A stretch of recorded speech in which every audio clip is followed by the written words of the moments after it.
Welcome बच्चों, हम solve कर रहे हैं विज्ञान भारती कक्षा 7 अभ्यास कार्य पुस्तिका इकाई 17 बल एवं यंत्र। निम्नलिखित स्थिति पर विचार कीजिए। देखिए, प्रथम स्थिति और द्वितीय स्थिति है। यहाँ पे ये स्प्रिंग नॉर्मल अवस्था में, यहाँ पे खिंची हुई अवस्था में है। यहाँ पे ये दराज अंदर है, यहाँ पे बाहर है। यहाँ पे बॉल सिंपल अवस्था में, ये बॉल को दबाया गया है। तो उपरोक्त चित्रों में वस्तु की प्रथम स्थिति और द्वितीय स्थिति में बदल रही है। क्यों? क्योंकि वस्तुओं पर क्या लगाया जा रहा है? बल लगाया जा रहा है। इसको खींचा गया, इसको खोला गया और इसको दबाया गया। चित्र में एक बालिका दूसरी बालिका को खींच रही है। यह बल के किस गुण को दर्शाता है? तो यह बल के खिंचाव गुण को दर्शाता है। निम्नलिखित चित्र में समान दिशा में बल लगाया जा रहा है, तो गति पर क्या प्रभाव पड़ेगा? चूंकि दोनों समबल समान दिशा में लग रहे हैं, तो दोनों बल समान दिशा में लगने के कारण वस्तु की गति बढ़ जाएगी। निम्नलिखित चित्र में मेज पर बल बराबर एवं विपरीत दिशा में कार्यरत है। चित्र देखकर सही व गलत पर निशान लगाइए। मेज गतिमान हो जाएगी? नहीं होगी बच्चों। मेज बहुत ज्यादा गतिमान हो जाएगी? नहीं। मेज स्थिर रहेगी? हाँ, क्योंकि क्या लिखा है? बल बराबर एवं विपरीत दिशा में लग रहा है, तो क्या होगी? मेज स्थिर ही रहेगी। रीना अपने बालों को बांधने के लिए रबर बैंड को खींचती है, तो रबर बैंड की स्थिति में क्या परिवर्तन हुआ? आप देखिए, रबर बैंड को उसने खींच लिया तो रबर बैंड की आकृति में परिवर्तन होगा। क्या होगा? अब रबर बैंड की स्थिति पूछ रहा है ना, तो रबर बैंड में खिंचाव आ जाएगा और उसकी आकृति में परिवर्तन हो जाएगा। और जब आकृति में परिवर्तन होता है तो हम कहते हैं बल लगा है। निम्नलिखित चित्र में कौन सा संपर्क बल का उदाहरण नहीं है? तो देखिए, यहाँ पे आपका ये संपर्क बल का उदाहरण है, क्योंकि यहाँ पे ब्रश पे पेस्ट लग रहा है और यहाँ पे हवा चल रही है, लेकिन ये संपर्क बल का उदाहरण नहीं है, तो हम ऑप्शन 2 को टिक करेंगे।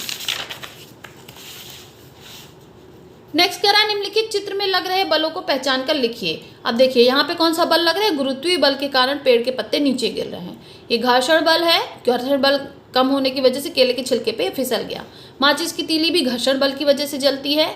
ये पीट पीट कर हथियार बना रहा है, तो ये पेशीय बल का उपयोग कर रहा है। घिरनी यानी कुएं से पानी निकालने में भी पेशीय बल का उपयोग होता है।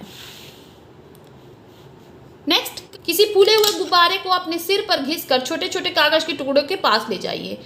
अब निम्नलिखित प्रश्नों के उत्तर दीजिए।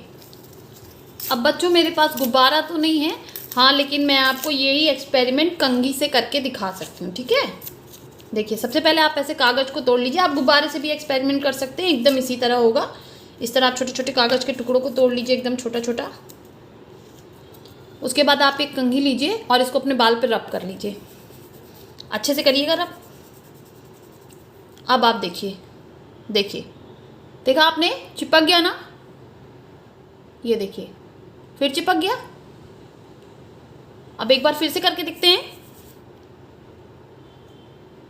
देखिए, दिख रहा है आप लोगों को?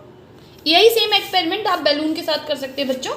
करके देखिए, बड़ा मजा आता है। साइंस है ही बहुत मजेदार। ठीक है, तो क्या कागज के टुकड़े गुब्बारे में चिपक गए? तो गुब्बारा नहीं था, लेकिन आपके पास प्लास्टिक का कंघी था ना। हाँ, तो हम लिखेंगे हाँ। स्थिर किस बल के कारण ऐसा हुआ? तो ऐसा किस बल के कारण हुआ? स्थिर विद्युत बल के कारण हुआ। करके सीखें। चुंबक को लोहे की कीलों के पास ले जाइए और लिखिए कि क्या हुआ। तो हम चुंबक को ले जाके देख लेते हैं। देखिए बच्चों, ये एक लोहे की कील है और ये एक चुंबक है। क्या हुआ? फिर से देखिए, लोहे की कील है, चुंबक।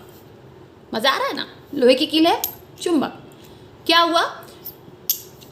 लोहे की कीलें चुंबक से चिपक गईं। ऐसा क्यों हुआ? तो ऐसा हुआ चुंबकीय बल के कारण। खुरदुरे फर्श पर चिकने फर्श की अपेक्षा चलना या दौड़ना आसान होता है। क्यों?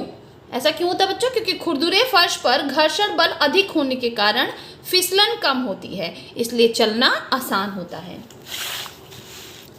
नेक्स्ट कह रहा है, नीचे दिए गए वाक्यों में घर्षण बल को कम करने के लिए क्या किया जा सकता है? लिखिए। तो मशीनों के पुर्जों को घिसने से बचाने के लिए हमें क्या करना चाहिए? इस पे तेल या ग्रीस लगाना चाहिए। दरवाजे के कब्जों में आवाज को बंद करने के लिए यहाँ पे भी हमें स्नेहक तेल लगाना चाहिए।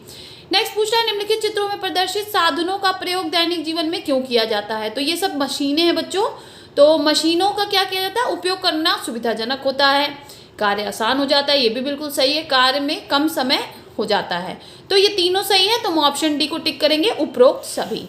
नेक्स्ट कह रहा है नीचे दी गई तालिका में घर्षण बल के लाभदायक व हानिकारक उदाहरणों को छाटिए।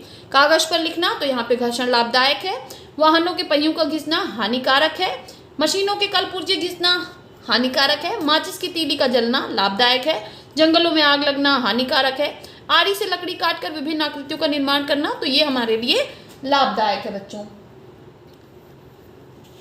नेक्स्ट कह रहा है वाहनों के टायरों के मध्य छोटे छोटे खांचे बनाए जाते हैं, ऐसा क्यों? क्यों किया जाता है ऐसा बच्चों? वाहनों के टायरों तथा सड़क की सतह के मध्य घर्षण बल बढ़ाने के लिए, जिससे टायर की फिसलन कम हो जाए, है ना।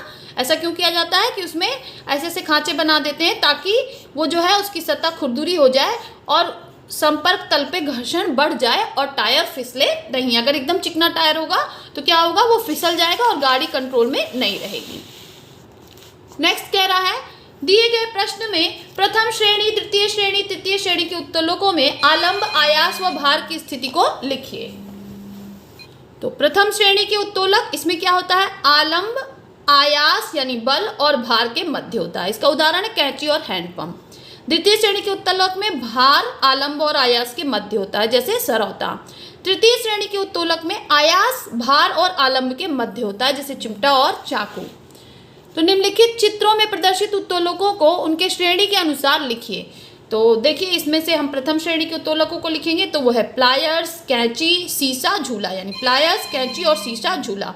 द्वितीय श्रेणी के उत्तोलक हमारे हैं, देखिए सरौता, पहिए वाली ट्रॉली और स्क्रू गेज, ठीक है। तृतीय श्रेणी के उत्तोलक, तो तीसरी श्रेणी के उत्तोलक इसमें है चिमटा, चाकू, झाड़ू, कुल्हाड़ी, फावड़ा।